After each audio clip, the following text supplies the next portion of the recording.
A história de Angola é longa e complexa, remontando a tempos pré-históricos. Os primeiros habitantes do território angolano foram os povos Coisa, que eram caçadores-coletores nômades. No século I d.C., os povos Bantu chegaram ao território, trazendo consigo a agricultura, a metalurgia e a criação de gado. No século XV, os portugueses chegaram a Angola, iniciando um período de colonização que durou mais de 4 séculos. Os portugueses exploraram Angola pelos seus recursos naturais, como o ouro, a prata e o marfim. Introduziram o cristianismo e a língua portuguesa. No século XX, o movimento de independência em Angola ganhou força. Em 1975, Angola conquistou a independência de Portugal, após uma longa guerra de libertação. A independência de Angola não foi o início da paz, mas o início de uma nova guerra civil. A Guerra Civil durou de 1975 a 2002 e foi um conflito devastador que causou a morte de milhares de pessoas e a destruição da infraestrutura. Em 2002, o governo angolano e a UNITA, um dos principais grupos envolvidos na Guerra Civil, concordaram com um acordo de paz. O acordo de paz permitiu a retirada do país e o início de um processo de democratização. Atualmente, Angola é uma república presidencialista. O país é membro da União Africana, da Organização das Nações Unidas e da Comunidade de Países de Língua Portuguesa. Angola hoje. Angola é um país com um grande potencial econômico. O país é rico em recursos naturais, como petróleo, diamantes e minerais. A economia angolana cresceu a um ritmo acelerado nos últimos anos, impulsionada pelo setor petrolífero. No entanto, Angola ainda enfrenta desafios importantes, como a pobreza, a desigualdade e a corrupção. O país também precisa melhorar os serviços públicos, como educação e saúde. Apesar dos desafios, Angola é um país com um grande futuro pela frente. O país tem uma população de 32 milhões, jovem e trabalhadora, e um governo que está comprometido com o desenvolvimento. Vamos nos aprofundar um pouco na história de Angola. Território habitado já na pré-história, como atestam vestígios encontrados nas regiões das Lundas, Congo e o deserto do Namibe, apenas milhares de anos mais tarde, em plena proto-história, receberia povos mais organizados. Os primeiros a se instalarem foram os Boxanes, grandes caçadores, de estatura pigmoide claros, de cor acastanhada. No início do século VI d.C., povos mais evoluídos, de cor negra, inseridos tecnologicamente na Idade dos Metais, empreenderam uma das maiores migrações da história. Eram os Bantu e vieram do norte, provavelmente da região da atual República dos Camarões. Esses povos, ao chegar em Angola, encontraram os Boxanes e outros grupos mais primitivos, impondo-lhes facilmente a sua tecnologia nos domínios da metalúrgica, cerâmica e agricultura. A instalação dos Bantu decorreu ao longo de muitos séculos, gerando diversos grupos que viriam a estabilizar-se em etnias que perduram até aos dias de hoje. Em 1484, os portugueses atracaram no Zaire, sob o comando do navegador Diogo Cão.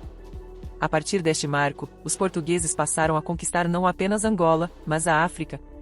Já instalada a primeira grande unidade política do território, que passaria à história como Reino do Congo, os portugueses estabeleceram aliança. A colônia portuguesa de Angola formou-se em 1575 com a chegada de Paulo Dias de Novaes com 100 famílias de colonos e 400 soldados.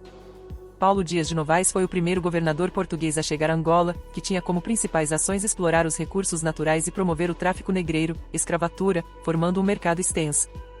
A partir de 1764, de uma sociedade escravagista passou-se gradualmente a uma sociedade preocupada em produzir o que consumia. Em 1850, Luanda já era uma grande cidade, repleta de firmas comerciais e que exportava, conjuntamente com Benguela, óleos de palma e amendoim, cera, goma copal, madeiras, marfim, algodão, café e cacau, entre outros produtos. Milho, tabaco, carne seca e farinha de mandioca começariam igualmente a ser produzidos localmente. Estava a nascer a burguesia angolana. Entretanto, em 1836, o tráfico de escravos era abolido e, em 1844, os portos de Angola seriam abertos aos navios estrangeiros. Com a Conferência de Berlim, Portugal viu-se na obrigação de efetivar, de imediato, a ocupação territorial das suas colônias.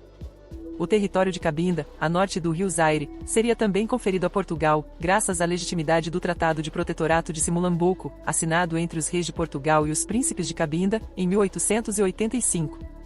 Depois de uma implantação morosa e complicada, o final do século XIX marcaria a organização de uma administração colonial diretamente relacionada com o território e os povos a governar. Na economia, a estratégia colonial se assentava na agricultura e na exportação de matérias-primas.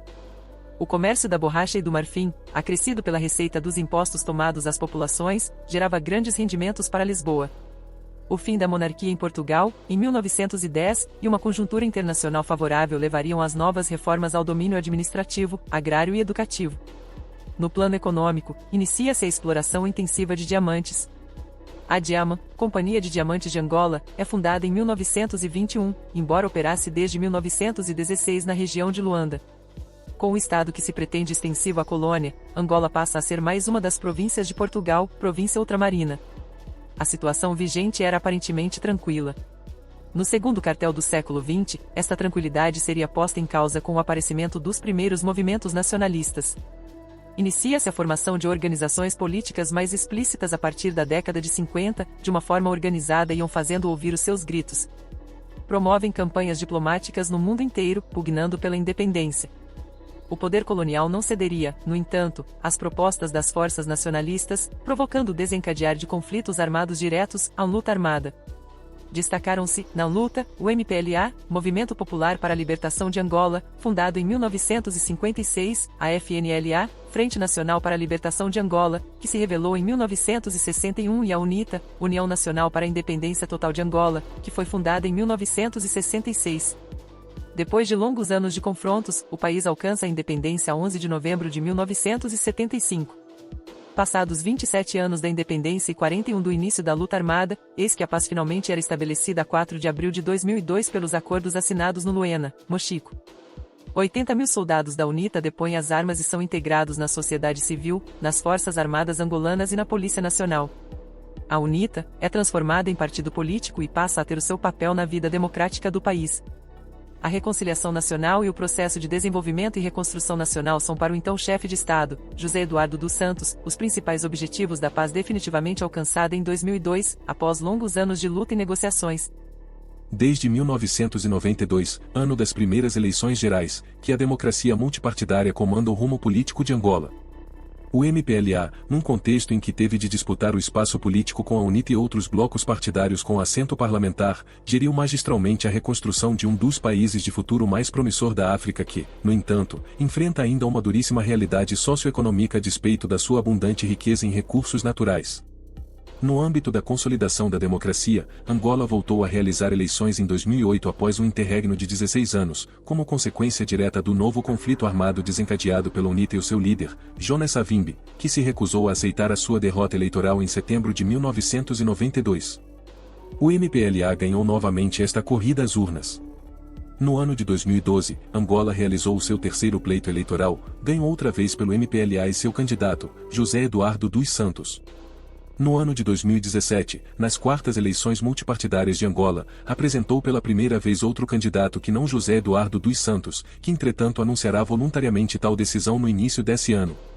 Concorreu e venceu João Manuel Gonçalves Lourenço, que se tornou assim o terceiro presidente da República de Angola em 42 anos de independência do país, depois do líder fundador Antônio Agostinho Neto e de José Eduardo dos Santos. Foi investido nas mais altas funções à frente do Estado no dia 26 de setembro de 2017, para um mandato constitucional de 5 anos. As relações culturais entre Brasil e Angola são profundas e complexas, remontando ao período colonial. A língua portuguesa, que é falada por ambos os países, é um dos principais elementos de ligação entre as duas culturas. Além disso, a música, a dança, a culinária e as religiões afro-brasileiras também são influenciadas pela cultura angolana. Ao longo da história, muitos angolanos foram trazidos para o Brasil como escravos. Essa migração teve um impacto significativo na cultura brasileira, influenciando o idioma, a música, a dança e as religiões. Após a independência de Angola, em 1975, as relações culturais entre os dois países foram retomadas.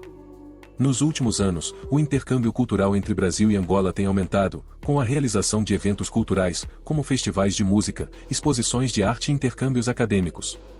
Atualmente, estima-se que existam cerca de 500.000 angolanos vivendo no Brasil. A maioria desses angolanos chegou ao Brasil nos últimos anos, em busca de melhores oportunidades de trabalho e educação.